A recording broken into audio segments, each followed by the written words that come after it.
fans all over the world. It's your boy Mac the Giants fan here with my guys, Losman, Adam Costas, Zion Zenner. This is the Premium Takes Podcast. Let's go. Boom! So Back at it in about your music. life on a Friday afternoon. Thank you for that great intro, Mac. I'm your host for today, Zion Zenith. As he said, that's Adam Costas, and he is Mac the Giants fan. And boy, do we have a heavy show for you guys today. A little bit lighter, a little bit shorter show. It's going to be kind of like a special. We're basically going to be talking about our team, the New York Football Giants, that made a big move that you guys probably heard about on the on Monday, and you guys probably talked about a little bit. If you guys tune into the NFC East Roundup, make sure you guys do. That's why Mac the Giants fan and Adam Costas breaks down the NFC East every week on Wednesday. They probably covered it a little bit there, but we're going to talk about it here. But before we get into that, a couple of announcements. The major announcement that basically I want to cover is the changes in the show. After this episode, this is probably going to be our last recorded live episode. We're probably going to be moving it to a recorded episode and uploaded at a Pacific time. As we decide on what day and what time we should upload it, we'll definitely catch you guys. So make sure you guys are subscribed to Mac the Giants fan, Adam Costas, and myself on Twitter. As soon as we figure out a day, we'll for sure drop the news there, and it'll be probably in the next 2 weeks where the shows will be started to go recorded based. Now, it doesn't mean that you guys can't still participate. We are going to have a comment section where we're going to read your guys' comments. So make sure you guys are tuned in, and we're probably going to premiere it. So if one of us or all three of us is not busy and at the time of it premieres, we'll basically be in the chat, and then that'll give us a time to talk to you guys as well.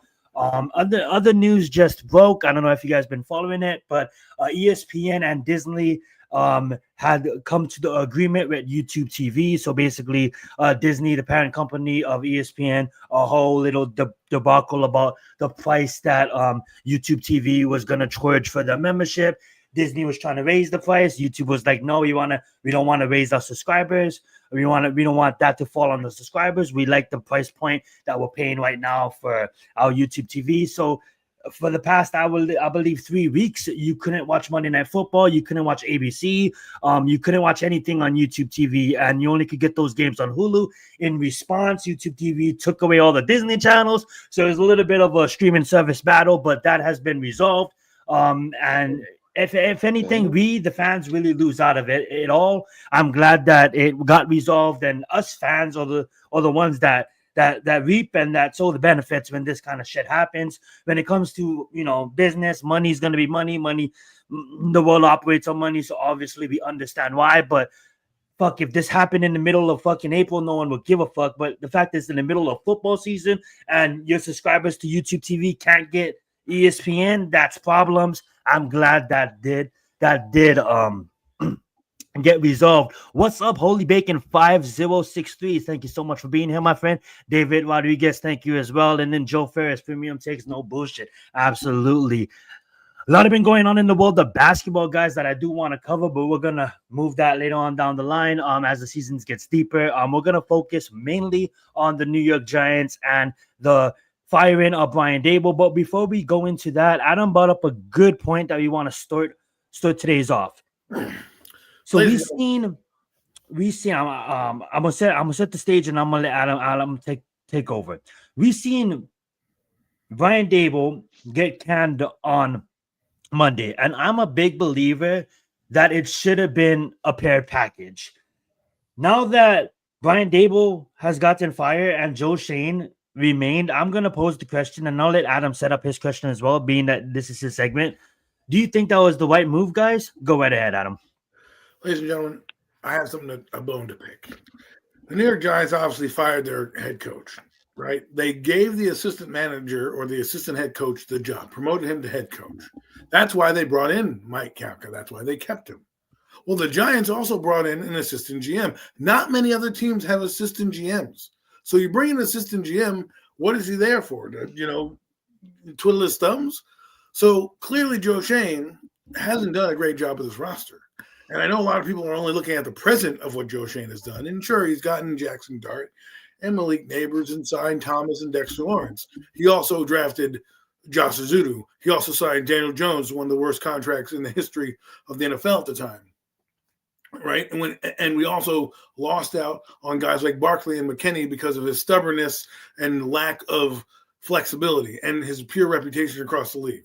So with that being said, you decide to keep Joe Schoen and not give a chance to audition a man who's gotten jobs or damn near gotten jobs across the league in Brandon Brown. Brandon Brown has interviewed for jobs across the league as a top candidate in this league. And you say, and you brought out to the public that, hey, Mike Kafka has a chance at winning this job if things go right for him, right? He has a chance to audition these next 7 games. I don't want him as coach. I don't think he's going to be head coach next year, but they're going to audition him. Why not do the same for your general manager? You brought an assistant general manager for things like this to happen. You obviously knew that Dable was not getting it done. Dable was brought in by who? Joe Schoen. So if Joe Schoen brings in Brian Dable and you fire Brian Dable, but you want to keep Joe Schoen and not really give him any power because you basically told Joe Schoen that you're firing Brian Dable. You didn't even give him the satisfaction of doing it himself. You did it behind his back. So that tells me, what are you doing? And then the reports are coming out, well, he's looking at, he's possibly being evaluated for his job. He's being evaluated now? He's being evaluated these last 7 games. What about the last 3.5 years? Or are we just going to forget about them because all of a sudden his head coach gets fired? No, what you should have done, John Mara, is you should have given the guy, a young up-and-coming executive sitting on your board right now, and Brandon Brown, and say, you know what, Brandon, let's give you an opportunity these last 7 games to see what you may come up with or what you may find. And if you do that, then maybe you can have the job later on. We can talk about it and discuss it. Right. And let's be honest, you're not really doing much as a GM these last 7 games, but he would at least have a shot to run the team, run the day-to-day operations, see how the team runs, at least a good sample size so that if you're like, you know what, we got our GM in house, we can keep him and keep moving on. Instead, you keep a guy who's a bumbling idiot across the league, who looks like a little weasel when he talks. All right, who had done dumb deal after dumb deal after dumb deal, who's picked low-hanging fruit and we're giving him credit for. You, me, and the whole world could have picked Malik Neighbors or Abdul Carter. So as much as we give him credit for that, this was an opportunity for John Mara, and I think he dropped the ball here. What are you guys' thoughts? Yeah, I like to begin by just saying this. I honestly think this last draft class probably saved his job. You see what he did in free agency. I'm not even going to say the draft class. I'm going to just say this last year. For me, I have a love and hate relationship with Joe Schoen, and it's mostly 60% hate, 40% love. I think that Barkley trade shouldn't have never happened. And if it is going to happen, make sure you get compensation for him. Make sure you trade him and get something back for him. I don't think McKinley shouldn't have left. There's a lot of players that left this team. Julian Love is another name that I can bring up that I kind of questioned him for. But at the end of the day, you look at his last draft class and last year bringing in Holland, bringing in Adebo, and majority can say Holland wasn't really like he was at Miami, but Holland did play some good football this year before he got hurt. Adebo, not so much, but he did have some good moments.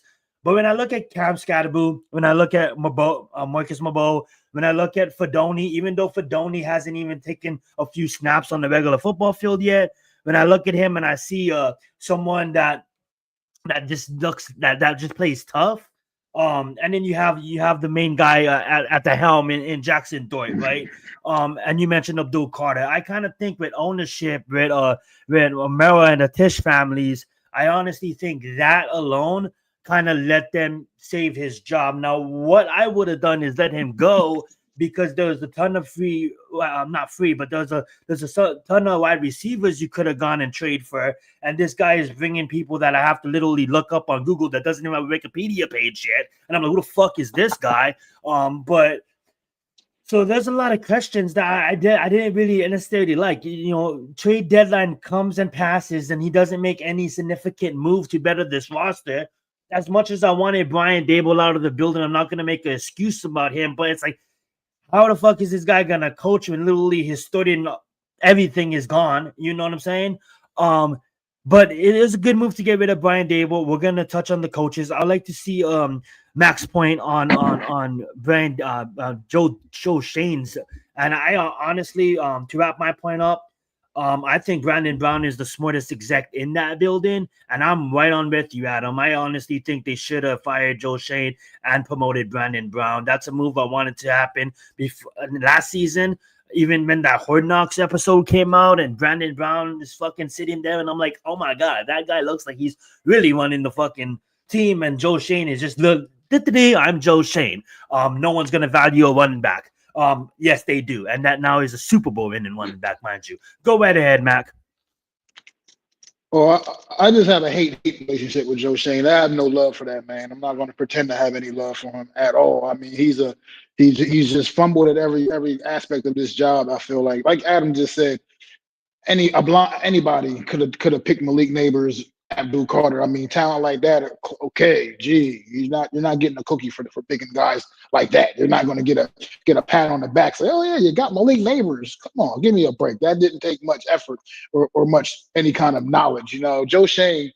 I'm almost glad that he didn't bring anybody else into the trade deadline, or so to speak, just because I feel like his eye for talent, football talent, is so bad that it would have just probably been some more bums anyway, that he would have overpaid or something stupid, because that's all he's been doing his entire tenure here is making stupid decisions. After stupid decisions, his personnel decisions have been absolutely god awful.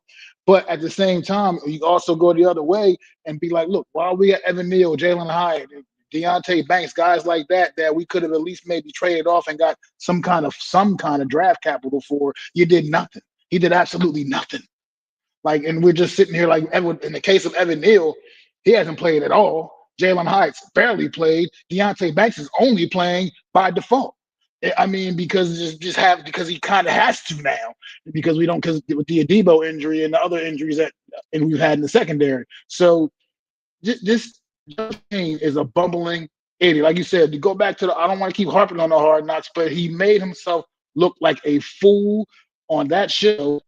And even with John Mayer, like, how do you fire Brian Daboll, but you keep Joe Shane, when clearly even on the Hard Knocks show, I mean, it felt like Brian Daboll, for what it's worth, to give him a little bit of credit, had a better grasp on, what would be good personnel for this football team as opposed to Joe Shane. I mean, I still remember the question when it was asked, would you trade up to get Jaden Daniels? And he was like, in a New York minute, you know what I mean? Wouldn't even think twice about it, you know what I mean? Like, whereas Joe Shane, you're sitting here fumbling around with a franchise running back that you don't want to pay a few more million to than what you that like he didn't deserve that or didn't earn that. Like Adam, like you said earlier on the show Adam, like Saquon Barkley at least earned his due, man. At that number 2 overall pick, he lived up to that value as a running back. I mean, sure, people can try to harp on a couple of the injuries he's had, but he was always a productive player when he was on the field for the most part, and he was clearly the best, the heart and soul of this team for the better part of 4 or 5 years at least. He was the flat out heart and soul of this football team. He was the only thing that made this football team watchable, for a long time period. And the fact that you chose to sign a quarterback that's, man, sure, he's having a pretty good year this season down there in Rapids, hats off to him, but a quarterback that clearly wasn't working out here, and you let your franchise running back go without getting any value for him whatsoever. At the very least, you could have traded him off and could have got some real value for him, because he was a hot commodity. You could have got a first-round pick for Saquon Barkley from the right team, potentially. You know what I mean? You did nothing. You let him walk out the door for absolutely free, scot-free, and then he goes and signs with the damn division rivals right down the turnpike. Like, these are the kind of things that have been failures in Joe Shane. I mean, like Xavier McKinney, Julian Love, guy touched on earlier. I get it, you can't sign everybody, but you didn't even, the fact that you didn't want able to retain any of these guys at all, and you watching them all go and just do their thing elsewhere, it's hard. It's hard as a Giants, hard pill to swallow as a Giants fan, especially when you watch what we're looking at on the field right now, at this team so depleted of talent, and we're watching these guys that were once here in the building just flourish elsewhere. It's frustrating for me, and I feel like there's no reason why Joe Shane shouldn't have been shown the door right on Monday morning. That's just the same way Brian Daboll was. You're right. Brandon Brown deserves that opportunity, man. He's been working his ass off over the course of the last few years. And then let him work, let him see what he can do, man. And then look, if it doesn't work out and you want to move on and get somebody fresh in the building, then so be it. But give a man a chance. What do you want? Bring somebody else in and say, Brandon, you want to stick around and be assistant GM still? Like, what the hell is that? Right. Like, I think so. Oh, go ahead. Sorry. No, go ahead. No, go ahead. You're good. I'm good. I was going. I was rambling anyway at this point. No, That was a great take. Go ahead, Adam. You touched on something that was interesting. I do believe you were talking about, the Barkley thing, and what we forget about is this is not a 1-year blunder. You had a chance to franchise tag him and sign him but you went with the quarterback. So not only did you have a career with the franchise tag, you underestimated the market, and then as you underestimated the market, you let him walk away because you were too busy being spiteful on them not paying a running back because you put a value on it. And then you go and sign a running back at the same damn near dollar amount in Devin Singletary. To me, it's a dereliction of duty for him to fumble these negotiations up badly. I mean, the first time he tried to give them money, Barkley in 2002 during the bye week, Barkley golfed at it. He said, I don't like that money. I'm better than that. Right. Then again, he comes and they want to negotiate, and they're like, you know what? We're giving you the franchise deal. They signed a 1-year deal, gave him an extra bump of money. Why'd you do that if you didn't like him? You gave him an extra bump of money. He had a solid season in 2023, but everybody stunk. Then when it comes to 2024 and you need to sign him, you decide, oh, well, you know what, aging running backs and putting these brackets on everything. Meanwhile, Derrick Henry gets paid, and a lot of these other guys, Josh Jacobs gets paid, right? And look how critical those two backs are to their team and what they meant. Look at Jonathan Taylor right now. Daniel Jones is nothing without that guy. He's got a reincarnation of a healthy Barkley back there. That's why he's doing well, because when Daniel did well, he did well when he had a running back that was all-world in Saquon Barkley in 2022. And now he's doing the same thing with another all-world running back.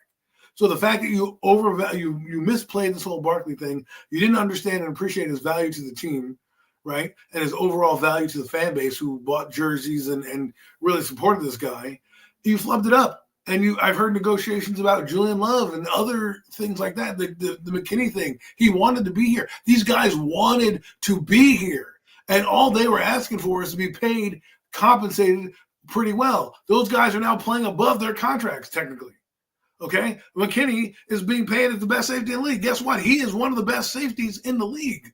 Okay? So, sure, he wanted that money. Guess what? That money is now going to look cheaper because, the market's going to inflate. So now you look like a genius having McKinney on the roster and not having Tyler Nubin fucking sucks. So what do? Instead of going out and getting another player, you hire Tyler Nubin and you sign Javon Holland, right, to try to make up for your mess and your fuck up. You signed Paulson Adebo to basically pair with Deontay Banks, but your third-round pick is doing better than your first-round pick.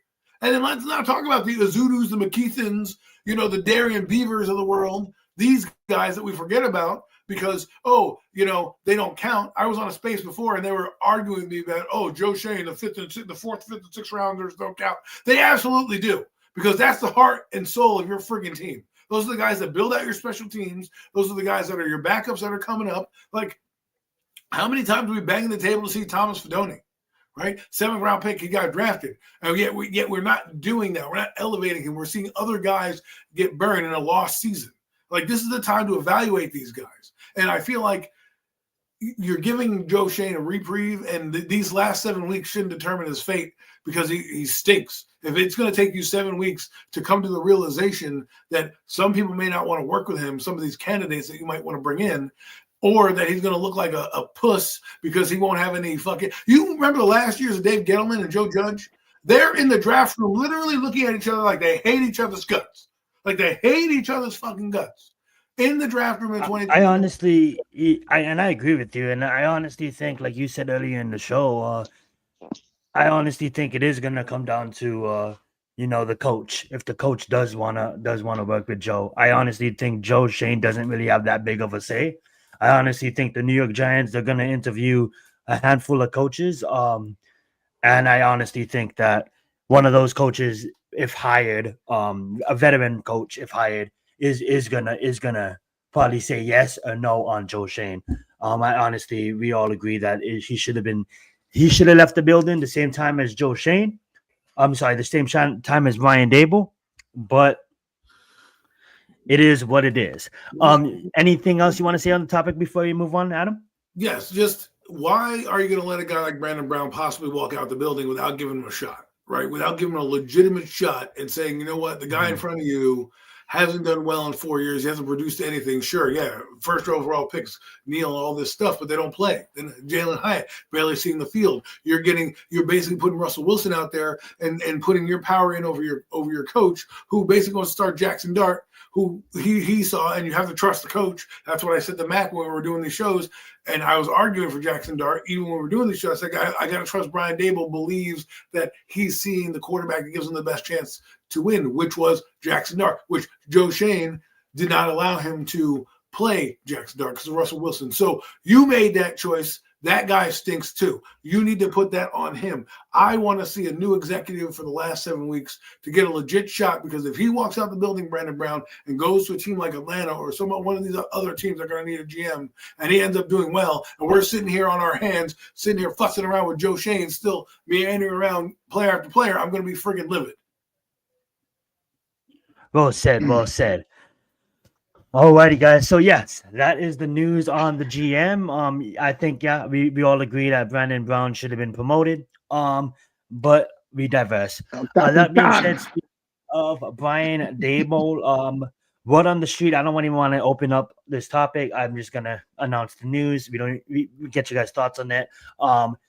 Word on the street is high quality candidate for Penn State. He was seen leaving his house with a Penn State hoodie on. Obviously, his kids go to Penn State. Obviously, Penn State fans are really, I don't know, like, what is that word when they're like, they want him, like they're, I slip in my mind, but basically they're canvassing for him. I honestly think that's a great move by Penn State. If you go and you grab someone like Brian Dable, yes, I don't like what he did with the Giants, but I still do think that this guy can give a lot for football. And I think that's a great move by Penn State. What's up, Mystery? Thank you so much for being here. Go right ahead, Mac. Fast take, Brian Dable, Penn State, love it, hate it, yes, no. What do you think? I mean, care less.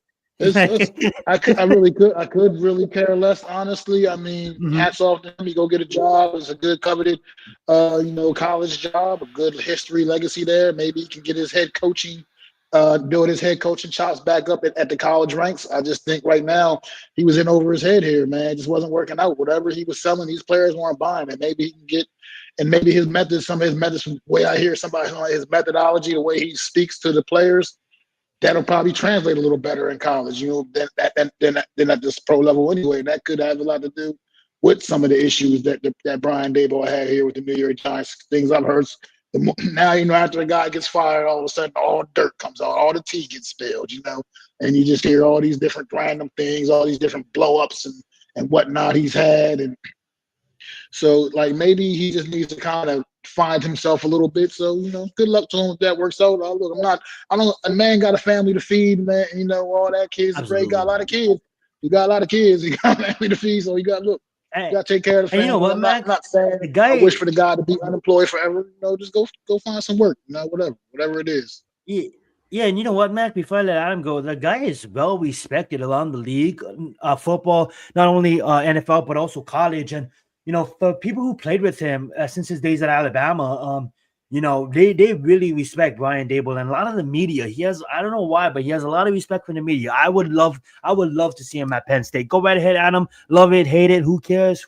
What's your thoughts on that? I mean, it makes you wonder if he understood that he had a job lined up. Remember last time he, was smiling off the Philadelphia field because he knew that he had another chance at the job next year. This year, he's fired mid-season, and you wonder why he didn't just, A, fight for his job, and then B, fire his defensive coordinator, because he could say, well, what if I fire, Shane Bowen? I got to keep my job.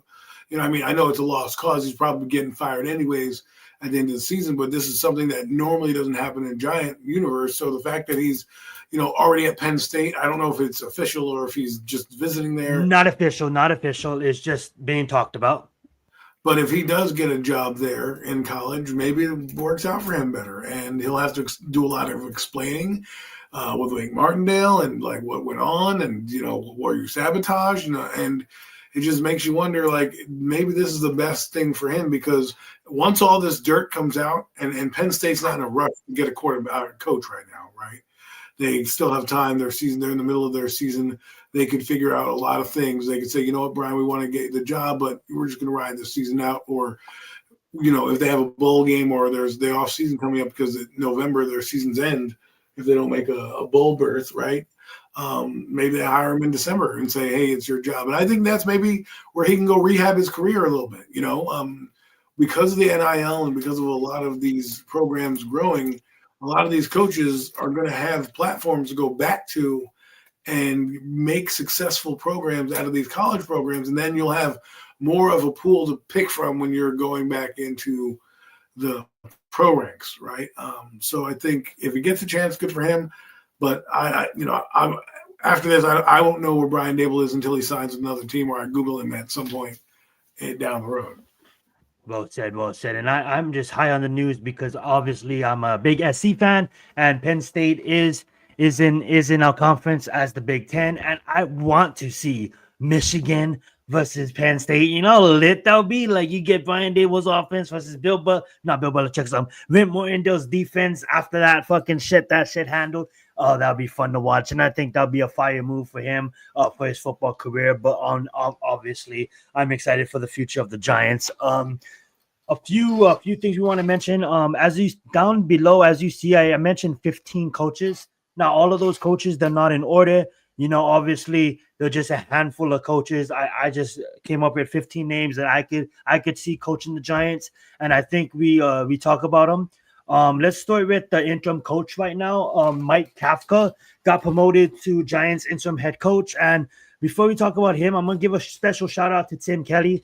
This is a guy that basically been an offensive coordinator at Houston Texans before he was offensive coordinator at the Tennessee Titans, before he became the New York Giants tight ends coach. He got promoted again to the offensive coordinator. So shout out to Tim Kelly. I don't really see him being our offense coordinator for the future, but at least for the season, he's going to be helping Kafka develop a game plan, and hopefully we can win out some games. Obviously, they can't control the defensive side of the ball, and Shane Bowen, is still in the fucking building. So I don't know how that's gonna look like, but at least I know for the offensive side of the ball, I think we'll be good. What's up, Alex? Thank you so much for being here.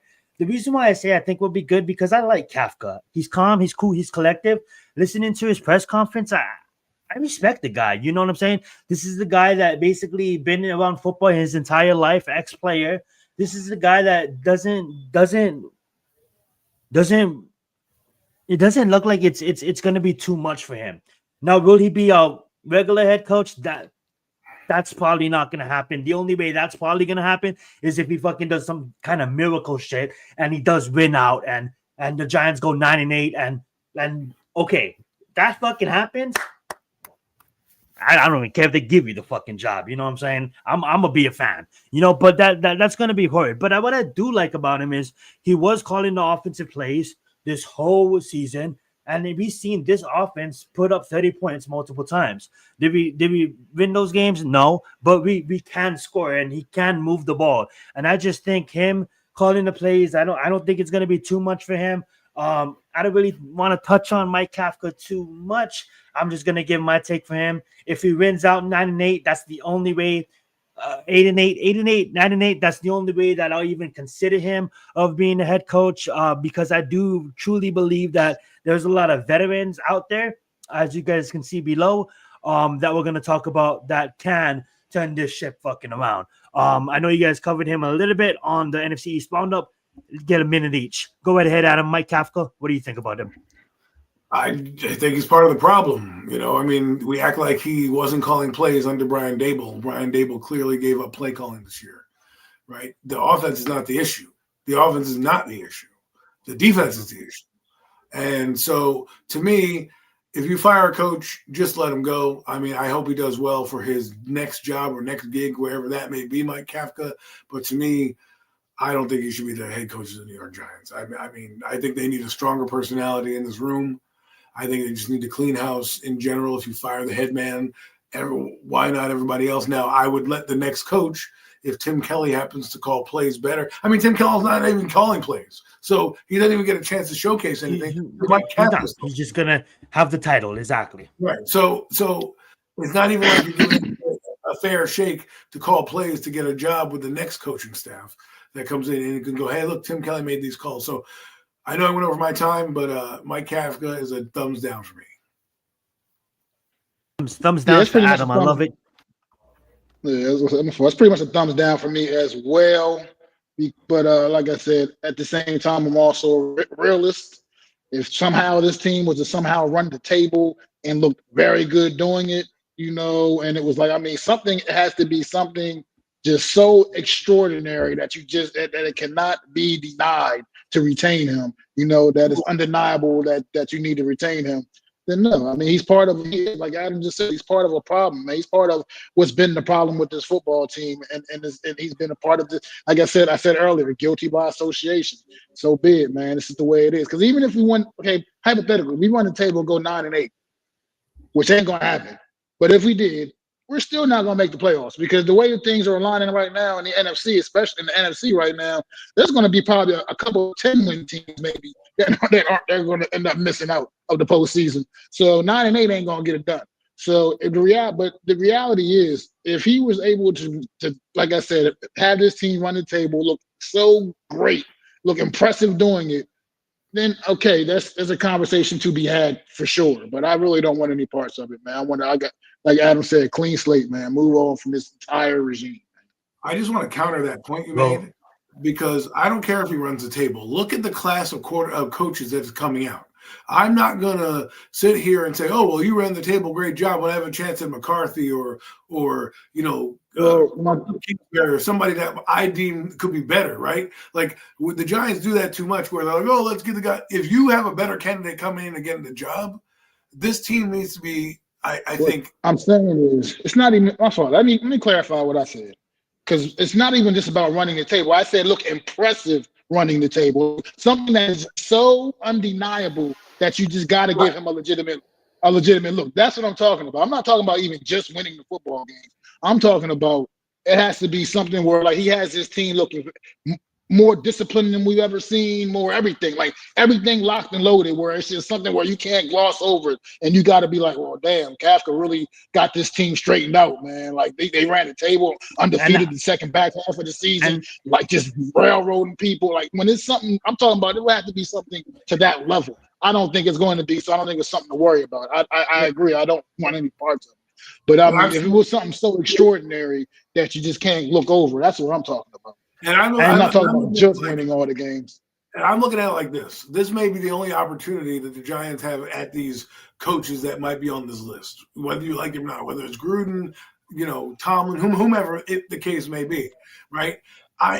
Even if it's extraordinary, if the coaching pool this year was low, right, and didn't have as many names coming out, I would agree with you. Even if he went 7-10, I could be like, you know what, let's give him another chance because the coaching pool this year isn't as deep and may not be that many. But because you have guys that are on the cusp of being fired or there's rumors about them being fired. Hell, LaFleur could be fired if they like that guy Halfley, who is a guy you should be mentioning on this list, right? Or if Halfley gets a job with Green Bay, now LaFleur becomes better. I would definitely want LaFleur over Mike Kafka. So to me, while I'm not necessarily disagreeing with what you're saying, and I understand your point, I'm just saying even for me, extraordinary is not the line. To me, I got to see who the talent candidates are out there and really consider, am I making the right decision for the New York Football Giants by not trying to get one of these guys that may break loose like a Harbaugh, Tomlin, whomever, like that. Well said. And I don't want to take a whole 10 minutes talking about Kafka. We have a lot of coaches to get to, and well said, guys. What up, G Nation? Thank you for joining us. While Mac was speaking, we got Allen Boy in the house. He said Mike McCartney is my number one guy. And to keep it fair, guys, the list is just to separate the names evenly. number 1 and number 15. I got Bill Belichick at 15. It's not in any order. I just put it to separate the list. Those are the 15 candidates that we'll probably be covering today. And then we got Eagles Uncensored in the house. So probably all three of us say no on Mike Kafka. And that's what I like. I like open conversations. I just didn't want to be fully about Mike Kafka. I don't care how long you guys take on John Gruden. It's just that we all can fucking agree that Mike Kafka is probably not going to be our next head coach. Another guy on that list, I'm just going in random, is going to be Todd Monken. Now, Todd Monken, he was with Georgia when they won both national championships back-to-back, and he is currently the Ravens offensive coordinator. Obviously, we all know that we kind of all want a veteran head coach, and Todd Monken will kind of be what we kind of experienced. I'm not saying that. I mean, like look at Ben Johnson. Look at some top candidates that got jobs. You know, I'm not gonna try to compare everybody to the new and improved, offensive system, but I kind of don't want to go down that route because we just fucking been down that route with Brian Dable, and I don't mean to do that to Todd Monken, but I kind of fucking am. Brian Dable won national championships at Alabama before getting his opportunity at the Buffalo Bills, before getting his head coaching job. What's the fucking difference with Todd Monken? Now, I know Todd Monken is so-called the offensive genius, but so the fuck is Brian Dable. So for me personally, I'm going to say no on Todd Monken. I do respect the name. I do know that he's a fucking great – he could be a great head coach. But for the New York Giants, I want more experience. I want someone like we'll talk about later on in the list, like a Steve Spagnuolo, like a fucking Mike Tomlin, John Gruden. Oh my God, give us John Gruden, set this fucking place on fire, blow this shit up, and let John Gruden. And we'll talk about John Gruden when the time comes. So Todd Monken, go right ahead, Adam. Thumbs down for me, not because I don't respect him, but I just believe the Giants aren't going to go down the naive route. He has no head coaching experience in all of his coaching right now. Some guys, even like Hafley was a head coach at Boston College. So that, to me, that would check his box on there. So for me, no, he could be somebody else's first-time head coach. I love it. Go right ahead, Mac. Ditto. Everything Adam just said, the exact same reason. This team does not need the new hotshot coordinator with no head coaching experience. This team needs somebody that has a proven track record that can lead a football team, not just one side of the football. I think we need proven head coach. Even if you're in college, I love it. Works for me. And G Nation says, bring me a defensive mind. Another candidate on the list that I'm going to let Adam choose the next candidate next, but I'm just going to cover this candidate. I think he deserves to be on the list, but I'm going to say no because I don't think he leaves Notre Dame. Is Marcus Freeman. That's Adam's college team, so Adam knows Marcus Freeman nice and closely when he watches his Notre Dame games. I think Marcus Freeman would be a great head coach in the NFL. I think what he did at Notre Dame was rebuild it and brought them to a national championship appearance, but I just kind of feel that I put Marcus Freeman on this list to respect him. I wouldn't want him as a first-time head coach for the New York Giants. Can we both agree that we don't want Marcus Freeman as our head coach, or do you guys want to take some time talking about him? I would want Marcus Freeman as a head coach just because go right ahead, Adam. Got head coach. I would Marcus Freeman as a head coach because he has a head coaching experience, right? So he's taking a program and building a program up. Do I think he's going to leave? No, I think he's using this as a money ploy to, extract more money out of Notre Dame, saying, "Hey, I'm going to go to the NFL." But if he is a guy that comes in, I wouldn't mind giving him an interview. And if I'm going to the route, I'm looking for a guy that has head coaching experience, right? I'm not talking about college. I'm not talking about high school. I'm talking about like big program. If you're going, like Lane Kiffin has head coaching experience, he head coached in the NFL, right? This guy, Marcus Freeman, coming from college, he's at a big program. I'd give him a shot. I wouldn't mind him as a coach. I'd put a thumbs up for him. Thumbs up for Marcus Freeman. Go right ahead, Mac. Yeah, I mean, he has head coaching experience and all, and I wouldn't be completely opposed to that either. I mean, because it's not the NFL, but he still has experience leading an actual whole, like leading a team. It makes a difference. You know what I mean? A head coach is different. It's levels to this shit. You know what I mean? Like Meek Mill said, it's levels to this shit. And you got to be able to you need a guy that has the proven ability to lead a team. And Marcus Freeman has done a great job at Notre Dame. Adam said, I don't think he's going anywhere, to be quite honest. But the only thing that makes me a little wary of that would be the fact that even though he's had success there at the college level at Notre Dame, does that? It's not the same. The NFL is different. When you're college, you're still coaching kids. The NFL, I mean, young adults, but they're kids still, basically. Well, But when you get to the NFL, you're coaching grown ass men with, and this is a job. It's no longer just. I They're think not no longer. he can They're no lead a longer grown doing man it. though. I do believe I that, mean, Mac. I do believe that Marcus Freeman can lead maybe he grown men. can, maybe Yeah. he Well, can, but the I'm college just is not gonna be- all the way convinced. So that's my only. college That's gets my paid. only on him. So I'm not disagreeing with you there, Great but because concern. That's a great concern to have. Go right ahead, Adam. I'm sorry. to address that concern, he is dealing with college athletes now getting paid, right? So now he has to deal with egos as well and managing that and these young adults going into the league. So while I understand why that the grown ass man thing, men are going to respect you if you come in and command a room, if you are a leader of men, if you understand the temperament. Every team is going to give you a shot, right? How you treat those men is how they're going to treat you back. And I think because he has head coaching experience and he's leading a big program, he's building from the ground up, I'd love to see him get a chance in here. And it doesn't bother me about the grown man thing because he's dealing with grown men right now. When you deal with money, you are a semi-pro league. You are now a professional league. So you're going to be dealing with agents. You're going to be dealing with recruiting and all that other garbage that goes with it. Right? That's part of his job. So he's going to also have some GMing experience. I think it's a good idea. I think it's a good idea to bring in a guy like him with fresh ideas, and he can lead men. Because at the end of the day, a lot of this Giant team is young. So we're not, it's not like we're talking about an age gap like a Pete Carroll, right? Most people want Pete Carroll. Well, he's older. How am I going to let him relate to the other player? So that's my caveat to that. But I understand what Mac's saying. Well said. These are not all the names on the list down below, but these are some of the names. Adam, to make it kind of easier for you guys, pick one of the names and let's talk about them. I'm going to go with the guy I've been banging the table for the last few weeks, and that's Cliff Kingsbury. Yes. I'll start with him. I know right now he's been under the radar in terms of what he's doing in Washington, but I look at his overall, what he's done. He was a head coach at Texas Tech back in college.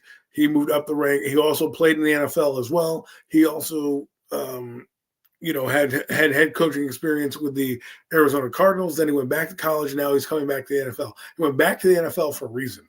He could have stayed at college, moved up the ranks, had a gushy life at the college ranks. He decided not to. He decided to come back into the NFL with Jaden Daniels. To me, it was him stepping back into the NFL platform and getting recognized. I think he would work well with the young quarterback in Jackson Dart. I think he's got innovative ideas. I think he's learned his lesson from last time in Arizona. Let's be honest. If you look at the coaches, he's the last coach to bring them to the playoffs since Bruce Arians. Okay. So we may hate on his Arizona tenure right now. The guy that's doing the job right now is not doing a very good job right now. So I think he would be good with his ideas, with Jackson Dart, with Kyler Murray experience. I just think that's the guy I would want. Thumbs up for him for me.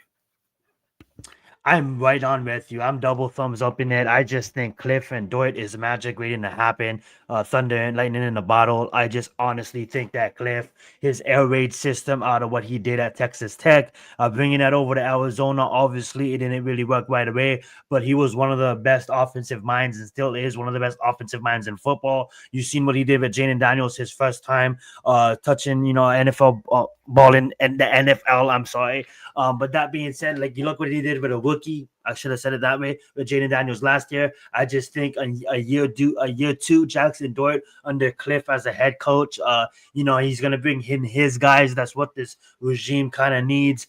I'm at a big point of young and new school, discipline and bringing a guy like a Mike Tomlinson, a Steve Spags, kind of like a front-nosed defensive disciplined team. But then on the other side of the scale, I would love me a fucking fast-paced air raid fucking offense looking to take shots down the field. And that's what Cliff runs. I think the only person that runs it better is Lincoln Riley, and I just think Cliff and Jackson equals 30+ points a game for the Giants. Go right ahead, Mac.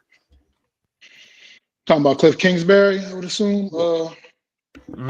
Cliff Kingsbury, he's a guy intriguing. I mean, offensively, I feel like what he thinks he could maybe do with Jackson Dart could be special. And I'm just not so sure. He's another guy that I'm not so sure about, just only because I don't like to always. I'm about giving second chances and everything, but when I just watched, like, it just wasn't, to me. He strikes me as one of those guys that's coordinator, not head coach. You know what I mean? I just get that vibe from watching him when he had his opportunity as a head coach. Granted, not with a great, good football team, and it's not hard to fail out there. You know what I mean, in Arizona. But at the end of the day, this guy, to me, it's like that Norv Turner effect. You know, Norv Turner always was a great offensive coordinator, but then every time he got any kind of a head coaching opportunity, it just never panned out. It never worked. And I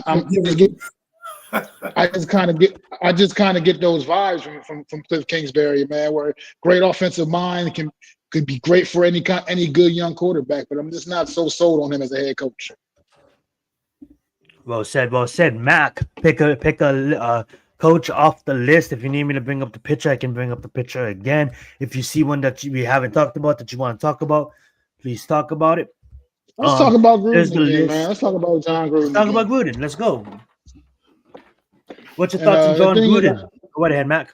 Well, I mean, I may be in a small minority here, but I just feel like that's the kind of coach I'm talking about. A guy with a proven track record, a pedigree, a winner, a guy that's done pretty much nothing but win wherever he's been, man. I mean, look, at one point, what the Tampa Bay traded what did they trade a first round pick to give John Gruden years ago? Like, come on, man, a coach for a head coach. Now I get it. People can't get the stink of the controversy. I get it. I understand it. I understand what y'all coming from, where people got that. It's a bad taste and it's not a good look. It's not. But let's face it. Do I honestly believe that man's truly just a flat out racist? I don't know. I can't put my finger on that because I watch him work with plenty of minorities, you know, and what he does his day to day. I mean, working with with talent, working with other quarterbacks, working with other players he's coached over the years. I mean, to me, I don't know enough to know to just flat out call this man a flat out racist. I mean, I get the what you call us aren't a good look, but the emails weren't a good look. But at the same time, I wouldn't want to lose opportunity on what could be a potentially great head coach coming in here because we're just going to just not let this guy live something down. Yes, it's egregious, but sometimes you got to be able to look past things sometimes, man. Yeah, but he kept that Tampa Bay team good and relevant. And that Raiders team that he left from was also a really good football team. So it's not like he wasn't doing his thing out there with the Raiders, man, before he got traded to Tampa Bay, Lou. That's just what I got for that. I mean, I know you say he kind of inherited Tony Dungy's team, but he did some good things for that football team, and he put them over the top, and he did good things with the Raiders before he got there. So to me, I just think we gotta we can't just always dwell on the past. Like I said, even up this past offseason, like I said, we're talking about his little quarterback camp stuff he does. I watched him work with Cam Ward and Shador and stuff like that. Like, it's not like he's just like anti working with like minorities and stuff like that. So I just don't. To me, I'm not going there and let that just completely, taint. Maybe like me say, oh no, make him a complete, take him off the table, man. I think John Gruden's exactly the type of hard nose, and he can run a football team. It's not like he's, like I said, he can run a football team, manage a football team correctly, and he has a pedigree of winning, and that's what this team needs. Somebody that can win. Well said, Matt. Go ahead, Adam. John Gruden.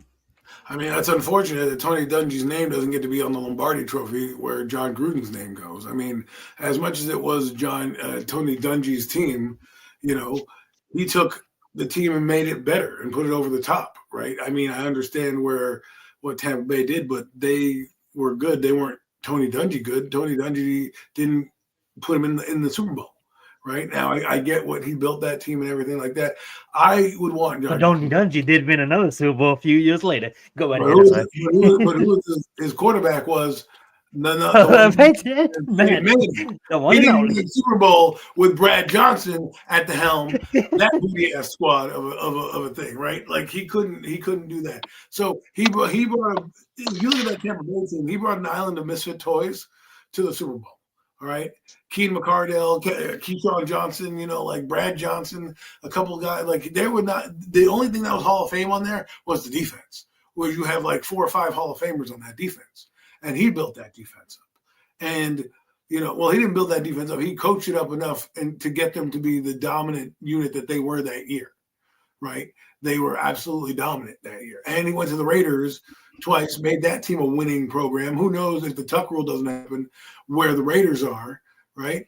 Also, he came back, and the last time the Raiders, I think, went to the playoffs, John Gruden was their head coach, right? Even though, he said the emails, he had Derek Carr as his quarterback, and he went to the playoffs with Derek Carr and was very competitive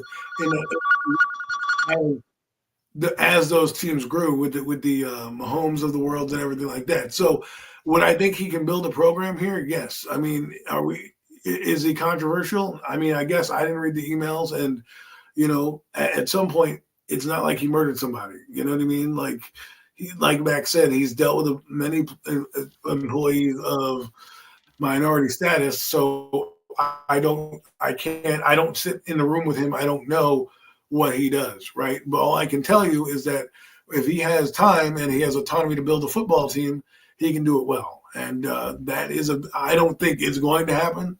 But if he were interested in the job, he should be on your list of candidates to interview.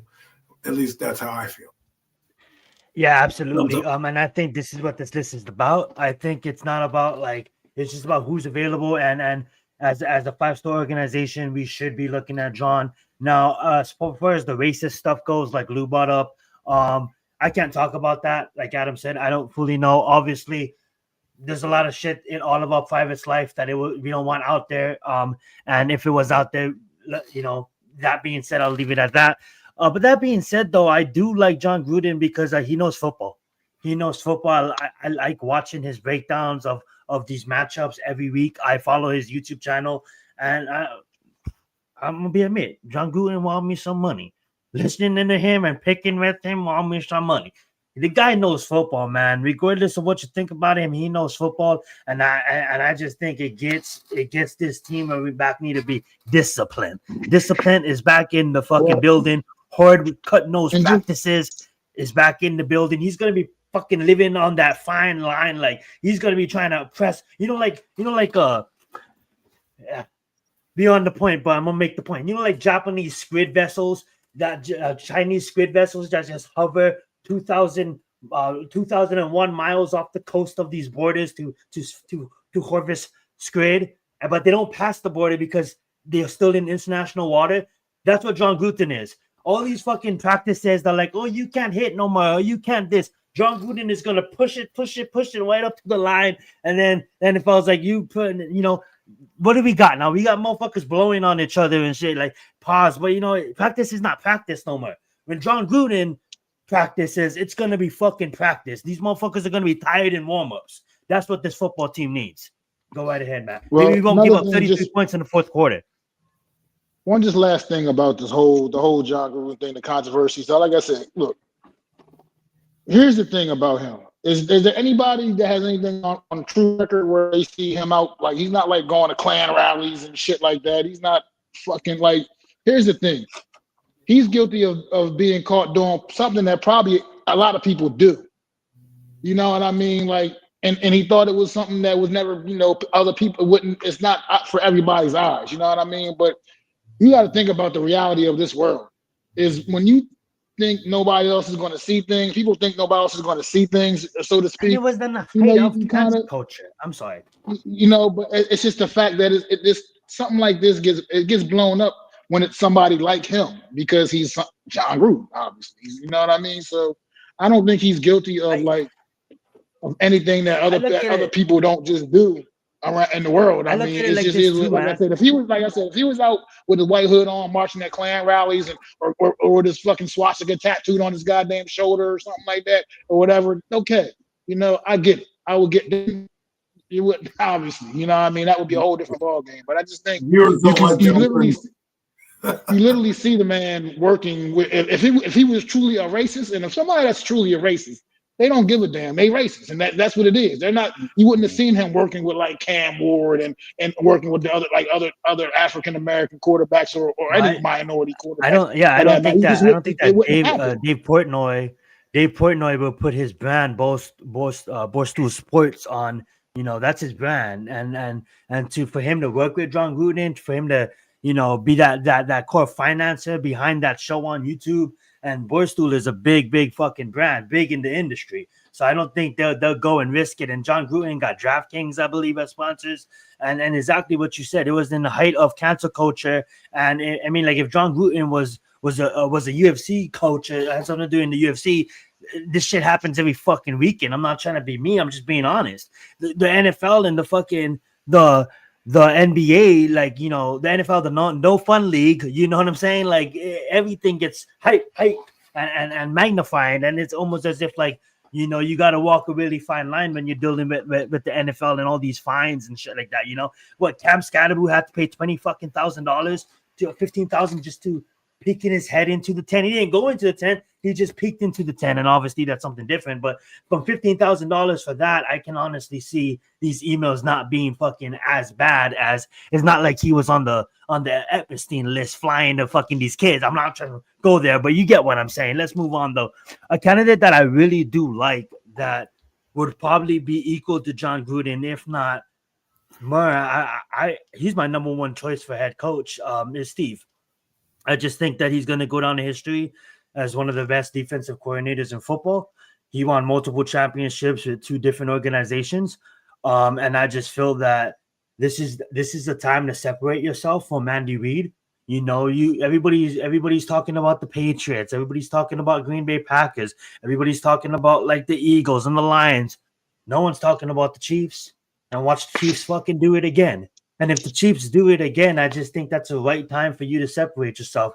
You did everything that you can accomplish at a defensive coordinator position. Come back to the team that you wanted best in 2007 and be our head coach and get it right. I think Steve Spagnuolo, head coach for the Giants, is an absolutely major win. Dub 1,000 aura for the city and throw a parade if you get hired. Like that's how big he is as a name. I just think that I really want him as our head coach. Go right ahead, Adam. Well, I love the nostalgia, and I think I would like Spagnuolo here, but I'm going to give it a thumbs down only because I think he's made a Hall of Fame career as a defensive coordinator.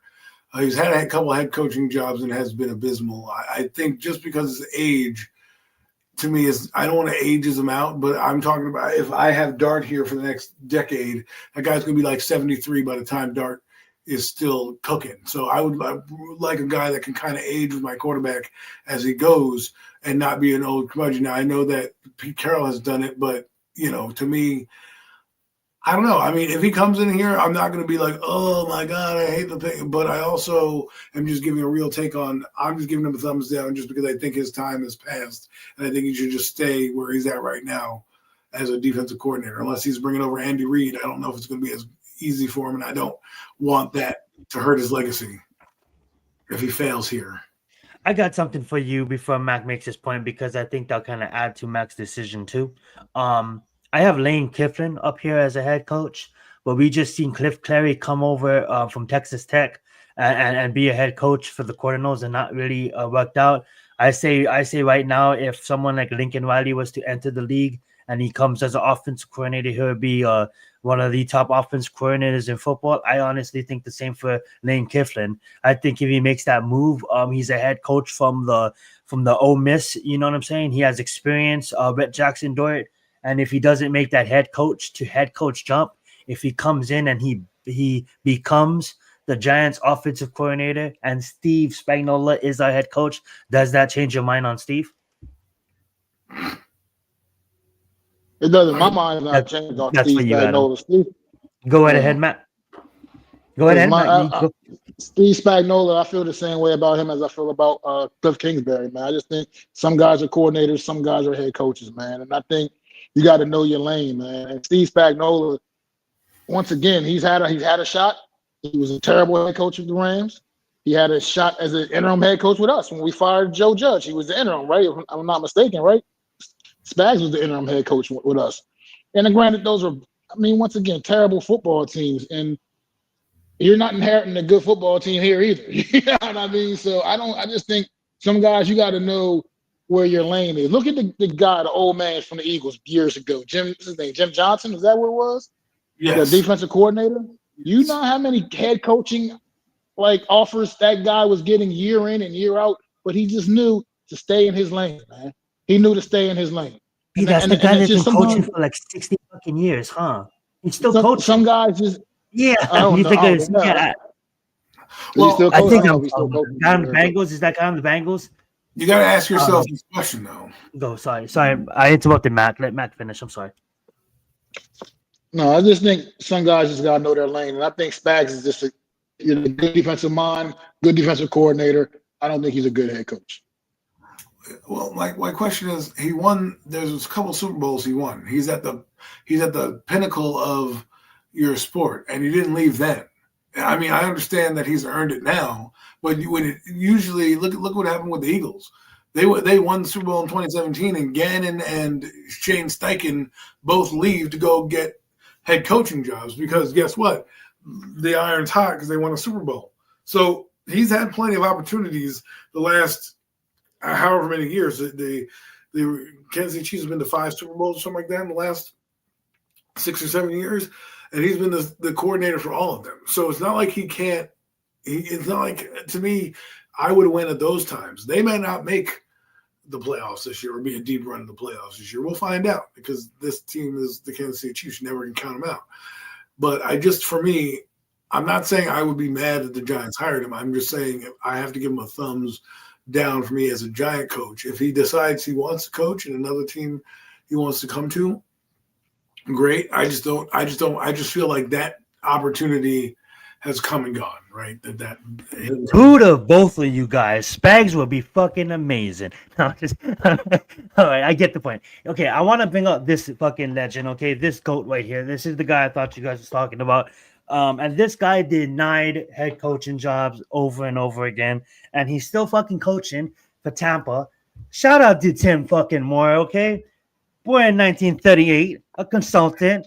He been in the fucking NFL for like 60 fucking years. The guy's 87 years old and still not a head coach. Okay, you got New Orleans Saints back in 1997. You can see his time before that, starting going all the way back to the Minnesota, Pittsburgh Steelers, 1977, and he's the Tampa Bay from 2019 offensive coordinator, first-time Super Bowl champion. When I seen him on a Tampa Bay game this last week, and they're like, yo, this guy is like this years old. I'm like, and they're talking about all his greatness. I'm like, how the fuck did this guy be in the industry for 60 fucking years and never got a head coaching job? I was mind boggled, but obviously he denied. He got opportunities to coach a whole bunch. He just likes staying in his lane. And sometimes staying in your lane, you're gonna go in the Hall of Fame. And I guarantee you, when this guy is all said and done, Tim Moore is one of the best coaches in football, and I just think good on him. About to wrap this up here, guys, but we do see names like Mike Tomlin, John Harbaugh, Kevin Stefanski is not on this list, but I truly believe, talking to some Pittsburgh Steelers fans around my area, they're tired. They're tired of just winning. They're tired of hitting the playoffs, losing a high draft pick, and then not making the Super Bowl. And 18 years is a great career. But sometimes we've seen it with Tom Brady. We've seen it with Bill Belichick. Shit just gets old. And it would not shock me if, again, that one and done with Aaron Rodgers, that the Steelers move on from Mike. That's a name that I would absolutely love just as much as I would love Spags. Another name is John. I can see the same thing with the Ravens. Shit just gets old and they just move on. So let's touch on Mike. Let's touch on John. Matt, go ahead. Mike Tomlin, like I said, I haven't been talking much about him because it's a decision that you got to wait for him to make. Because the Steelers are not going to fire or let Mike Tomlin go. Okay, that's not going to happen. So until Mike Tomlin decides to say that he's looking to go elsewhere, it's most likely he's not. You know what I mean? It's just there's a reason why the Steelers have only had 3 head coaches in their franchises. They don't just get rid of coaches, especially ones that win football games. So, and he does that. Mike Tomlin clearly wins football games. So that's why I haven't been talking much about him. But at the same time, if he were to become available, yeah, absolutely. Yeah, I'm on board with that because he is a winner, and this team needs a winner. But there was I just got something on my phone just now, just to reassure like everybody. Like I said, that keeps throwing Bill Belichick out there. He once again has made a statement, put out a statement. He has no interest in the New York Giants job. He has no interest in going back into the NFL.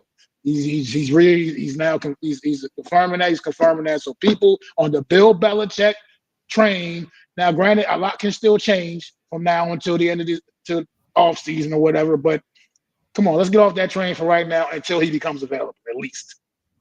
At the very least. Let him become available. Oh, said. Go right ahead, Adam.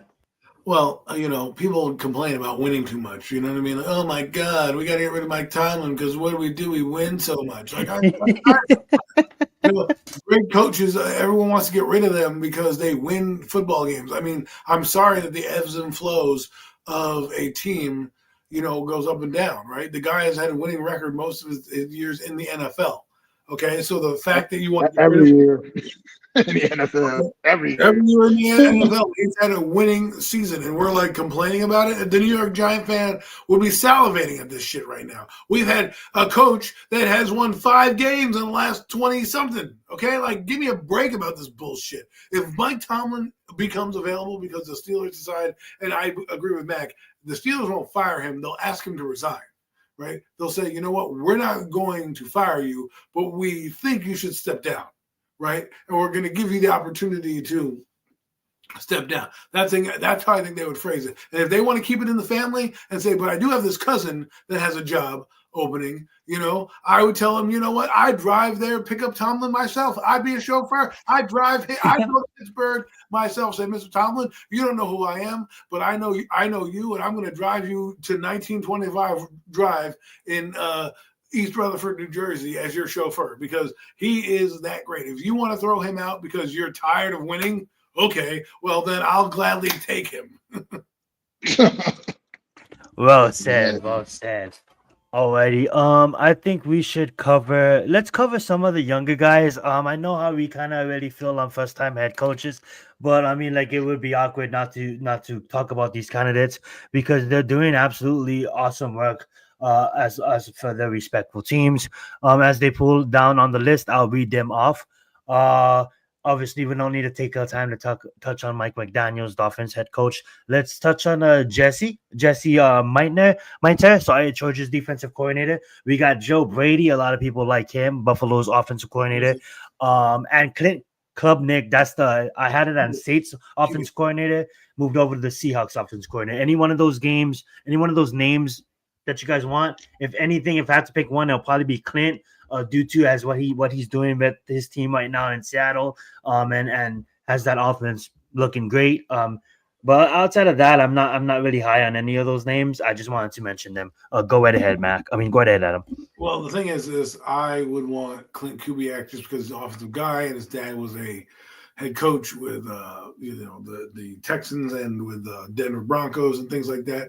So I would want him to be, that guy because at least I know, like Sean McVay, that real fast, Adam. We did give a nice take on Marcus Freeman earlier in the episode. So after the episode bookends, go right ahead and rewind it, and we did get a good take on Marcus Freeman out of Notre Dame. Absolutely, go right ahead, Adam. I'm sorry. So Clint Kubiak works for me. If I wanted to, he'd be the only one out of that.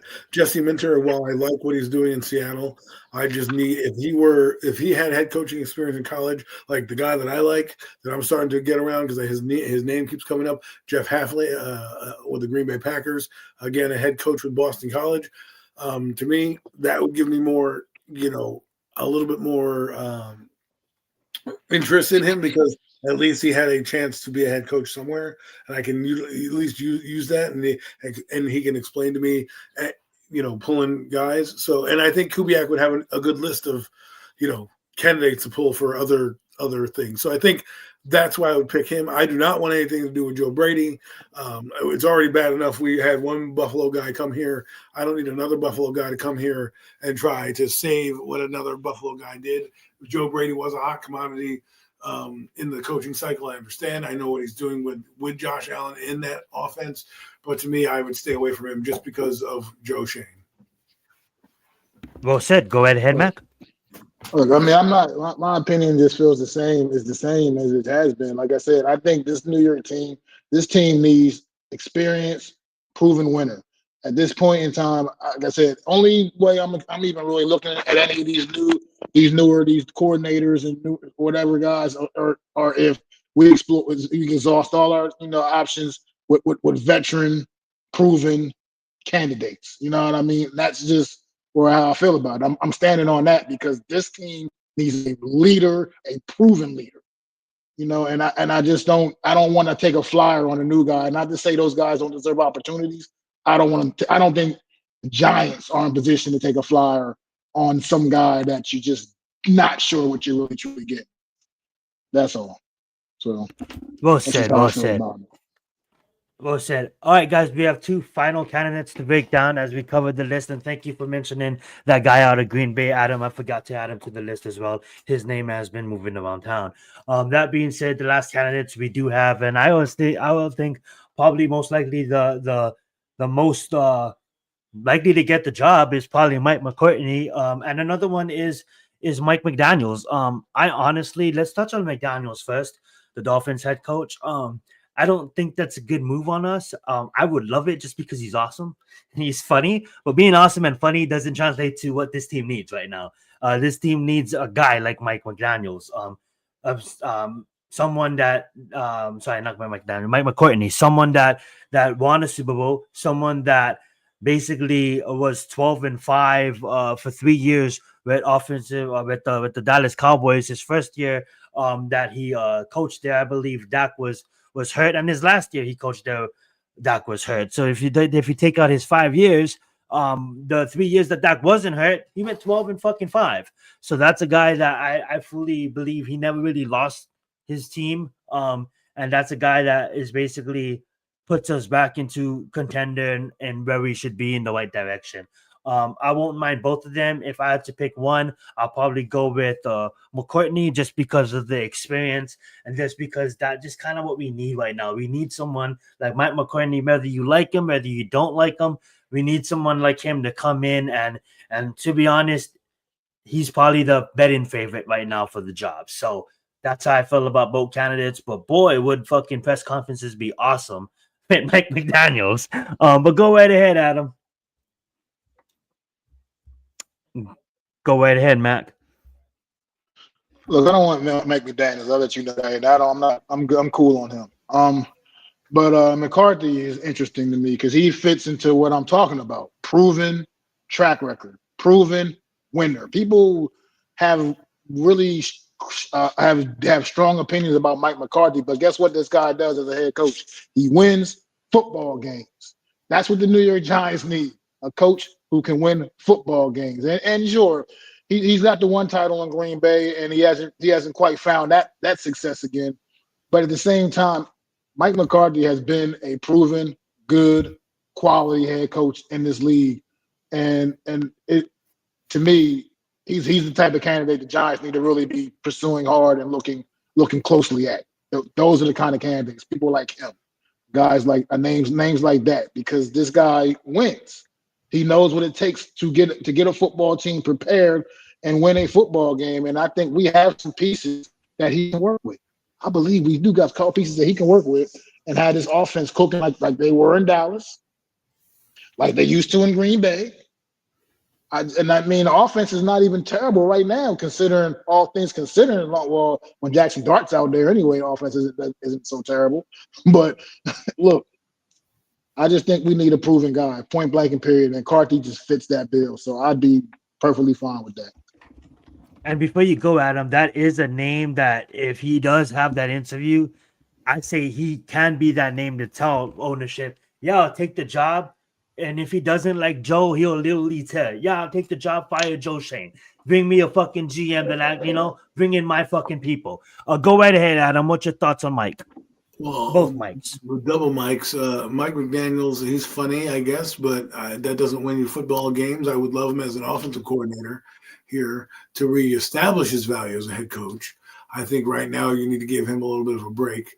But Mike McCarthy, he's like, to me, the break glass option for the Giants. If all their candidates that they decide to choose from aren't there, then McCarthy's the guy I think that comes in here and it's an easy peasy type of job, right? Because they interviewed him last time. They were bringing him in for a second interview to see if they wanted to make him the head coach. And of course, he had a foot fetish down in Dallas with Jerry Jones. And, next thing you know, he never left the building. But I do believe he would be at least a good program builder for the next coach. What I mean by that is like a Doug Collins, where you'll get to the playoffs a lot. You'll build a good team. He may not take you over the top, but then you get a nice new coordinator like a Mike Schuler or something like that who can come in and just take the team and go from there. That's what I would do. I mean, his history, he's the longest tenured in terms of like across the board in the NFL in terms of his knowledge. He's taken a year off. He's analyzed the game. I would love to know what his defensive coordinator would be, because that's his Achilles heel. And the other thing that he has a problem with is his teams have a lack of discipline, as they are one of the highest penalized teams in the league. Now with Green Bay, they weren't as penalized. They went 15-1 one year, and they lost to the Giants, who happened to be a better team that day than them. So the guy can coach football. I wouldn't be opposed to it. I'd probably give it a thumbs up. At least I know we'd be a competitive football team and have a chance at least wild card spots with him. Well said. And my only knock on Mike, because I agree, and I said my take on him. I would like him as a head coach to get it right, and like Max said, break the glass. But my only knock on him is he's almost as if like, can he translate his game to kind of mix in that younger game now, right? He's kind of still that tough old school football kind of guy, but it's almost like, hey, this game has. I'm not saying it's passed him by, but like that's why he was never able to just take it over the hump. And it kind of brings me to our last candidate on this list. A guy I kind of felt it will be a fucking amazing hire for the New York Giants. And yes, he's kind of falls into that Marcus Freeman. He was never a head coach in the NFL, but he is and has been around football and is a great football mind. And he has experience with our quarterback, Jackson Doyle. This Lane Kiffin. You bring him up from Old Miss. This is a guy that knows how to talk to the younger generation. He's been doing it for years. And you give him his quarterback that he had, Jackson Doyle. I think you do this move for one reason, for your quarterback, for your franchise quarterback, Jackson Doyle. I think if the Giants hire Lane Kiffin, I'm going to go on a limb. That's a statement. That's a statement move. And you'd be like, how does a statement? He didn't do anything. I think Lane Kiffin could be a good NFL coach. And I think I think Jackson Doyle will be fucking jumping up for joy if his college coach joins him. I watch Old Miss games on Saturday, and every time they score a touchdown, they take the basketball and they dunk it on the sidelines. And even if it's a away game, they take the fucking hoop to the visitor sideline and they're dunking the balls, and just a fun culture there at Notre Dame. And that culture that you see in Jackson Doyle came from Old Miss. That I'm just gonna go out there and ball. That's all fucking Lane Kiffin. So give me Lane Kiffin as a Giants head coach. He's one of my top candidates, and I would love him as a head coach. Go right ahead, Adam. What's your thoughts on that? I'm not. I like Lane Kiffin, but I'm not sure he's going to give up $64 million to come to New York. Especially, I see somebody in Mac's screen, I like what you're saying. I understand. I'm buying what you're selling. He has head coaching experience with the Raiders as well. But I just don't know if this is something. If he has a chance to go to LSU, then I think he'll do that over going to the Giants. Just because I think, I just think that you ever say he'll pick LSU over the New York Football Giants again? I'm just saying you can get $70 million from LSU, and you can only get about $40 million from the Giants. I'm taking an extra $30 million, the national title and everything like that. But That's what the last thing I'll say about Lane Kiffin is that it's not that I don't want him here or anything like that. I just think I don't know if he wants to be here and if that's going to be a viable option for us. I just think I'm not saying he doesn't ever want to come back to the NFL. My point is, if he was struggling with Ole Miss right now, right, and they were going to be like 5 or something like that in a bowl game or whatever, I could easily see him saying, you know what, I'm going to jump ship to New York, right? They're not a bad team, Ole Miss, right now. They're like, what, 8 wins or something like that? So the top team, yeah. They'll be in the playoff hunt. So I think the only thing for him would be either to upgrade to like a LSU like program like that or go to the NFL, but I don't know if he would do that. But maybe the Giants entice him. But I agree with you, he would be a solid choice. Well said. Go right ahead, Matt. He scares me a little bit, but at the same time, that was the Raiders he was with back in the day. That when he had the whole situation, See that from one standpoint, that's scary a little bit. Scares me away from him a little bit. But at the end of the day, that was a long time ago. He was a very young head coach for the NFL at that time, and maybe he was just way over his head anyway at that point in time in his career. So he's the kind of guy that I listen and see what he got to say and see if he's matured over his years, got a little wiser, which I would like to assume he has. But he has definitely done some good things down there at Ole Miss. And he'd be a guy I'd be open to consider. Like I said, but at the same time, I still stand on what I've been saying. Proven winner, proven success, proven somebody with a real track record at this level is more what I think the Giants need to really look forward and go and focus on and really try to get in here, man, and bring in here. But he's a guy that's a little bit intriguing because I over the years he may have developed and like I said and turned and matured himself in the right way that maybe he is ready to take this leap to being an NFL head coach. But he's a little somebody you gotta really vet him really well as far as I'm concerned. Just to, make sure his mind is right. Because even look for example, I'm sorry. Look for an example with Nick Saban. You know what I mean? This guy was a great college head coach. Great, all this, boom, boom, boom. And goes down there. Was it Miami? Was it Miami that he just he did that bullshit, man? Like, because it just wasn't. It was over his head, man. It was sometimes these guys belong where sometimes you just got to know where your lane is, man.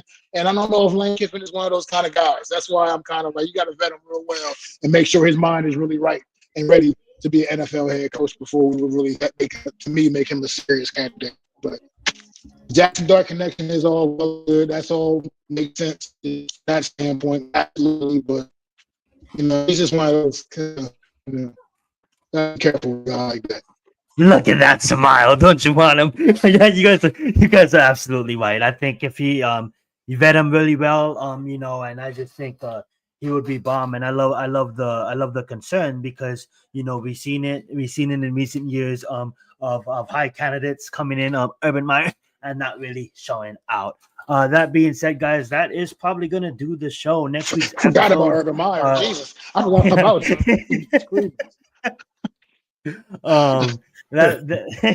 He had a forgetful time in Jackson. It is going to be recorded, so look out for it in the next 2 weeks. We're going to have a show. It is going to be a luncheon. We're going to probably put it up on multiple channels for now, but if you're not already, go subscribe to Premium Takes official channel. Just type in Premium Takes up on YouTube. It should pop up. Make sure you guys go subscribe there. Next week, we'll basically break down more of this because obviously my news will come out, probably break down some NBA basketball, being that that's going down, and obviously we'll do our official picks. We'll get updated on everybody's standings, where everybody stands and now standings, and then we'll go ahead and pick some official picks. But before we leave today, I'm just gonna ask you guys: is there anything else you guys want to talk about before we head on? I just want to say, no. Go ahead, Adam. Go ahead. No, I think we've covered it all. We had to talk specifically about the Giants because it's the biggest news happening, and we're all three of us four of us. Never forget Jeffy T. Are all Giant fans on this program, and so we had to bring it up. Well said. Well Yeah, said. Go right ahead, Mac. just gonna say, man, this weekend of football, man, got a pretty good week ahead of us, and good Sunday coming up, man, ahead of us, man. Some good games on the slate, man. We're not really not don't talk about the games this week, but there's a couple some big time matchups here. Bills and Bucks coming off of big losses last week. Bears against the Vikings, looking to position themselves for a wild card spot. Seahawks and Rams, Lions and Eagles. There's some big time matchups this week, man. So enjoy football on Sunday. Even though we're Giant fans and we're not going to probably enjoy much, but we can enjoy football in general. You know what I mean? So just wanted to say that because I just happened to notice a slate of games this week. It's some couple of impressive matchups. Fire. Look forward to watching. Fire, and like you said, I didn't really look at the slate due to I'm a Giants fan, and you know, but I'm still gonna be watching football because football is awesome, and you know, big UFC fights this weekend too. Make sure you guys check that out, and obviously, I think we're about to have the Golden State Warriors going against, I'm gonna say it, the MVP this season, Victor Wembanyama and the Spurs. So that's coming up on the NBA Cup. He's out of this world. So good. He's out of this world. Don't even know the score on the Miami game right now, but I think the Knicks is fucking killing us. So New Yorkers, I know you guys love. And then y'all, I don't know, y'all don't watch college basketball. Tell me how much you watch college basketball. You seen that 7'9" kid down at the University of Florida? Yeah, he was like, it's like a fucking giant, bro. 7 and 9, 7'9" freshman. Yeah, University of Florida, man. Yeah, made in the lab. These kids are fucking made in the lab. And I want Mike to be 7'9". He's not some little bony 7'9" kid. He's got a little bulk on him, man. He's not like some little. Can he play? That's all I ask. Can he play? I mean, he's a freshman. He's coming along. I'm just saying. You know. I've seen Jordan. What makes me think of that is like 7'7", not do shit in the NBA. Okay, I've seen John Bradley 7'6", not do shit in the NBA. You know what I mean? Like, so Mobumba. skills. I honestly say I know I'm gonna get going, not to drag this on, but I will say, man, watching Victor this year play, it's almost like he's fucking playing out there with kids, and these are the fucking NBA. Like he's just grabbing the rebound, throwing it in there. Like it's like, God, this guy's good. But yeah, let's get out of here, guys. Thank you guys so much for being here. Back over to you, Mac, to close out the show. Well, thank y'all for tuning in to another edition of the Premium Takes Podcast. I am Mac the Giants fan with my guys, Adam Costas, Zion Zenith, and as always, throw them fours up for the one and only NYG Jeffy T, always here with us in spirit, man. And we'll be back. Like you said, we got some new things going with the show, so we're not quite. I'm not exactly sure when you're gonna catch us again, but we'll be Premium Takes is coming back at you, man. It's gonna be, like you said, recorded from now on, and just try to make the show a little bit better, improve the show a little bit for you guys, and do some good things, man. But we appreciate all of y'all. Please go out and subscribe to all our channels. Help continue our channels all to grow, and it don't take nothing to hit that subscribe button, hit the like for the streams, man, and just support the channels, man. We all out here working hard for y'all, man, and we appreciate y'all coming to the chat and contributing as well, man. No doubt indeed. And we'll be back, and we'll see y'all again, man, sometime soon. Pass.